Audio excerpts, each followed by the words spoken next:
بہت سے رشتے ختم ہونے کی وجہ یہ بھی ہوتی ہے کہ ایک صحیح بول نہیں پاتا اور دوسرا صحیح سمجھ نہیں پاتا۔ لوگوں کو تب فرق پڑنا شروع ہوتا ہے جب آپ کو کسی بات سے مزید کوئی فرق نہیں پڑتا۔ کبھی کبھار ہمیں خاموش رہنا پڑتا ہے، اسی لیے نہیں کہ ہم ڈرتے ہیں، بلکہ اس لیے کہ ہمیں رشتے بحث سے زیادہ پیارے ہوتے ہیں۔ کوشش کرو زندگی کا ہر لمحہ اپنی طرف سے ہر کسی کے ساتھ اچھے سے اچھا گزار دو، کیونکہ زندگی نہیں رہتی پر اچھی یادیں ہمیشہ زندہ رہتی ہیں۔ کچھ تکلیفیں ہمارا امتحان لینے نہیں بلکہ اپنے ساتھ جڑے لوگوں کی پہچان کرانے آتی ہیں۔ جب کسی رشتے میں وفا کا وجود نہ ہو تو وہ رشتہ صرف بوجھ بننے کی اہلیت رکھتا ہے۔ ایسے رشتوں سے دور رہنے میں ہی خیر و عافیت ہے۔ جن لوگوں کے پاس آپ کو دینے کے لیے وقت ہی نہ ہو، ان کے پیچھے پیچھے اپنی محبت کا رونا دھونا پھرنا بے معنی ہوتا ہے، کیونکہ بھیک میں ملے 2 لمحوں کی توجہ کا اگر دل ایک بار عادی ہو جائے تو پھر ساری زندگی یہی بھیک ملتی ہے۔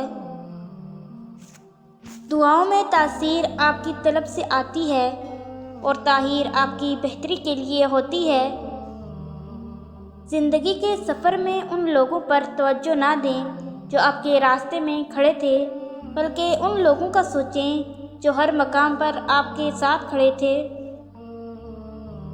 2 چیزیں اپنے اندر پیدا کر لو، چپ رہنا اور معاف کرنا، کیونکہ چپ رہنے سے بڑا کوئی جواب نہیں اور معاف کر دینے سے بڑا کوئی انتقام نہیں۔ اچھے لوگوں کو آزمانے کی کوشش نہ کرنا، کیونکہ اچھے لوگوں کی مثال ہیرے جیسی ہے، جب تم انہیں ٹھوکر مارو گے تو ٹوٹیں گے نہیں، لیکن پھسل کر تمہاری زندگی سے دور چلے جائیں گے۔ زندگی میں لوگوں سے ایک ہی سبق ملا، جن کو جتنا حاصل کرتے گئے ان کے لیے اتنا ہی عام ہوتے گئے۔ زندگی کا سفر میں آنے والا اندھیرا کار کا نہیں سرنگ کا ہوتا ہے، جسے اگلے سرے پر ہمیشہ روشنی ہوتی ہے، مگر یہ بات حوصلے کے ساتھ چلتے رہنے والے ہی جان سکتے ہیں، مایوس ہو کر بیٹھ جانے والے نہیں۔ اپنوں کو ہمیشہ اپنے ہونے کا احساس دلاؤ، ورنہ وقت آپ کے اپنوں کو آپ کے بغیر جینا سکھا دے گا۔